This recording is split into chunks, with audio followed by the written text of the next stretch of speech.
In 1991, Alvin Roth, who in 2012 would share the Nobel Prize for Economics, was asked how the discipline might change over the century to come. In the long term, he wrote, "The real test of our success will be not merely how well we understand the general principles which govern economic interactions, but how well we can bring this knowledge to bear on practical questions of microeconomic engineering." Sweden's Royal Academy of Science seems to agree. On October 12th, it gave this year's Nobel Prize to Paul Milgrom and Robert Wilson, both of Stanford University, for their work on auction theory and design. Their work epitomizes economics as engineering. Auctions are an ancient mechanism for selling valuable commodities, from fine art to a fisherman's catch. A few simple forms of auction have been dominant over time. In an English auction, ascending bids are made until a winner remains. In the Dutch variety, a high opening price is set and is reduced until a bidder is found. Yet as their use has expanded, auctions have become more complex, and economists have taken a keener interest. In the 1960s, William Vickrey, who shared the Nobel in 1996, developed what became known as auction theory. He assessed bidders' optimal strategies and studied the revenue and efficiency properties of different auction formats. But Vickrey concentrated on a relatively narrow set of cases, in which each bidder's valuation of the good being sold is unrelated to those of the other bidders. In practice, however, what one person believes an auction item to be worth often depends on the valuations of other bidders or the seller.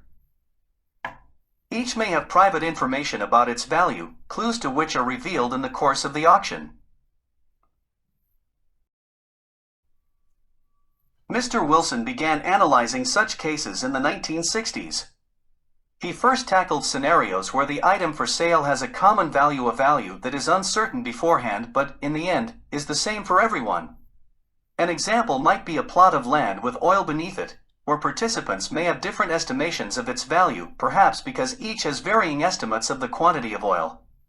In such cases, the winner often discovers that the information others had about the common value led them to make lower bids.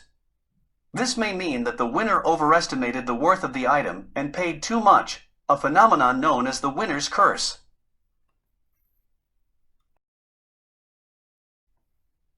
Mr. Wilson's work in this vein laid the groundwork for the analysis of yet more complex scenarios, which take both bidders' unique private valuations and estimates of an item's common value into consideration.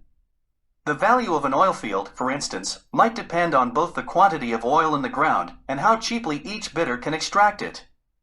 Mr. Milgrom, whose doctoral thesis was supervised by Mr. Wilson, derived a number of important lessons from his analyses.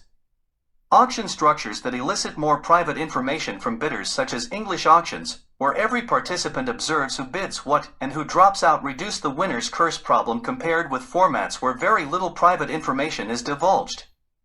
In some cases, it may be in the seller's interest to provide bidders with more information about the item under the hammer.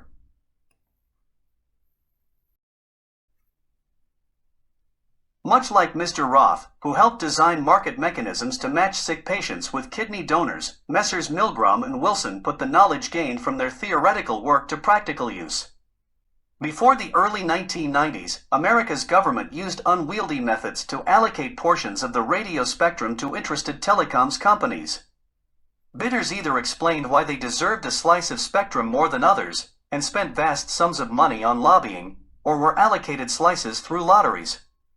Neither led to an efficient allocation. In 1993, Congress allowed the Federal Communications Commission to use auctions instead. Yet it was not clear how these might work. Bidders had wildly varying assessments of how slices of spectrum might be used, and the value of one piece of spectrum often depended critically on what other parts an owner also controlled. The laureates worked with another economist, Preston McAfee, now at Google, to invent a new format, known as the simultaneous multiple round auction, SMRA. Participants may bid on all items in a number of rounds, after each of which some information about bids and prices is revealed to the bidders. When first used in 1994, SMRA raised $617 million for an American government that had previously earned almost nothing from its distributions of spectrum rights. SMRA-style auctions are now used routinely in many countries and in contexts other than spectrum sales and selling electricity, for instance. Questions of distribution have continued to motivate the prize winners' research and led to the development of other specialized auction formats. Messrs. Milgram and Wilson became the embodiment of the economist as engineer, using theory to devise a solution to a practical problem. It is an approach Sweden's Royal Academy of Science seems to admire. This year's award is the third since 2007 to honor mechanism design, or the use of economic principles to design markets to solve real-world problems.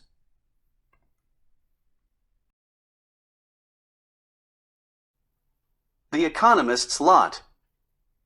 The pursuit of economics as a form of engineering means that Messrs. Milgram and Wilson are more enmeshed in the real world than the typical academic.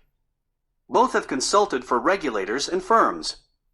Mr. Milgram advised Time Warner and Comcast on their participation in radio spectrum auctions in 2006.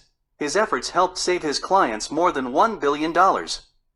In 2009 he co-founded a firm, Auctionomics, that provides consulting services to those looking to operate and to bid in auctions, many of the sort designed by the prize winners. It is a different sort of work from that which many aspiring scholars imagine themselves to be pursuing.